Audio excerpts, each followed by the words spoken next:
The rise and fall of the Mughal Empire, from Babur to the last emperor. Introduction. When empires are born, history does not remember empires by their size alone. It remembers them by the stories they leave behind.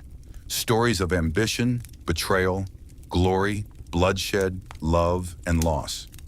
More than 500 years ago, a small army crossed the icy mountain passes of Central Asia and entered the plains of Hindustan. They were outnumbered. They were far from home. But they carried with them a dream, the dream of conquest. From that moment began the rise of one of the greatest empires the world has ever seen, the Mughal Empire. For over 3 centuries, the Mughals ruled most of the Indian subcontinent.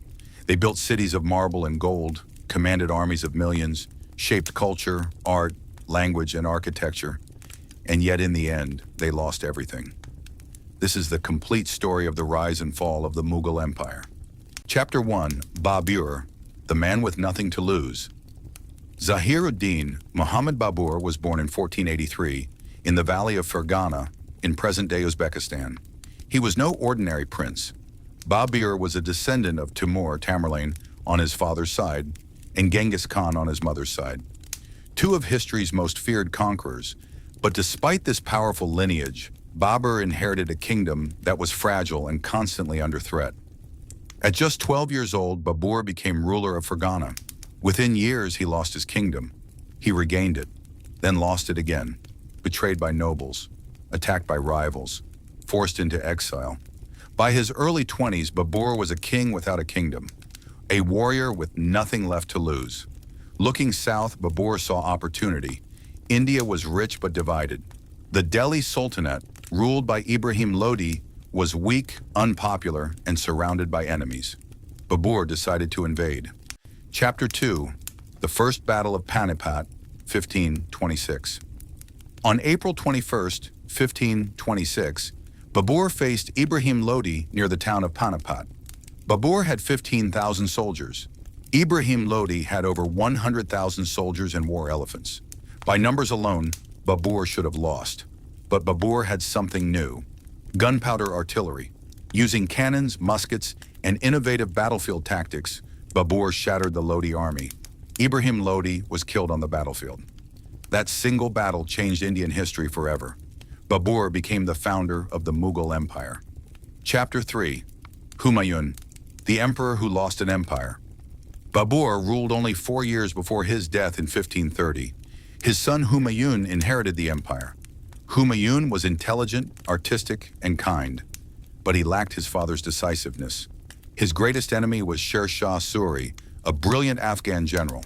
In 1540, Sher Shah defeated Humayun and forced him into exile. For 15 years, Humayun wandered: Persia, deserts, foreign courts, homeless, defeated, yet not broken.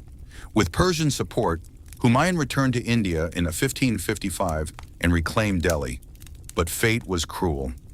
Just 1 year later, Humayun fell down the stairs of his library and died. His son was only 13 years old. That boy's name was Akbar. Chapter 4, Akbar, the making of a legend. Akbar did not inherit a stable empire. He inherited chaos. Under the guidance of his regent, Bayram Khan, Akbar faced enemies from all sides. In 1556, the Second Battle of Panipat was fought. Akbar's forces defeated Hemu, a powerful Hindu general. From that moment, Akbar began transforming the Mughal state. He expanded the empire across northern and central India. But unlike other conquerors, Akbar ruled with tolerance. He abolished the jizya tax on non-Muslims. He married Rajput princesses. He allowed freedom of religion. Akbar believed that an empire could not survive on fear alone. Under Akbar, the Mughal Empire became a multicultural superpower. Chapter 5, the Golden Age of the Mughals.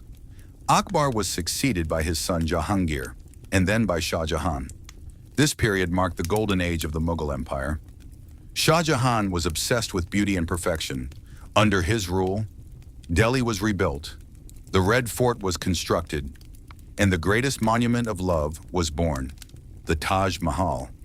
When Shah Jahan's wife Mumtaz Mahal died in childbirth, he was devastated. He ordered the construction of a tomb unlike anything the world had ever seen. 20,000 artisans, white marble from Rajasthan, precious stones from across Asia. The Taj Mahal took over 20 years to build. It was not just a tomb, it was a symbol of eternal love. Chapter 6. Aurangzeb, the empire at its peak and beginning of decline. Shah Jahan's son, Aurangzeb, was the most controversial Mughal emperor. He was a brilliant military commander. He expanded the empire to its largest territorial size. But Aurangzeb ruled with strict religious policies. He reimposed jizya, destroyed several temples, fought endless wars in the Deccan. These wars drained the treasury. When Aurangzeb died in 1707, the Mughal Empire was vast, but weak from within. Chapter 7. Decline, Invasions, and Betrayal. After Aurangzeb, the empire collapsed rapidly. Weak emperors, court conspiracies, corrupt nobles. Foreign invaders arrived. Nadir Shah, 1739. He invaded Delhi, massacred thousands, and looted the peacock throne. Ahmad Shah Abdali. Repeated invasions weakened northern India further. The Mughal emperor became a puppet ruler. Chapter 8. The British and the Last Emperor. As the Mughal power declined, a new force rose, the British East India Company. By the 1800s, the Mughal emperor ruled only Delhi. The last emperor, Bahadur Shah Zafar, was a poet, not a king. In 1857, the Indian revolt erupted. Rebels declared Zafar the emperor of India. The rebellion failed. The British captured Delhi. Bahadur Shah Zafar was exiled to Rangoon. With him ended the Mughal Empire. Conclusion. The legacy that never died. Empires fall, but legacies remain. The Mughal Empire gave India architecture, art, language, culture, administrative systems from the Taj Mahal to Urdu poetry. The Mughal influence still breathes in modern India. The empire rose from nothing, ruled for centuries, and vanished into history, but its story will never be forgotten.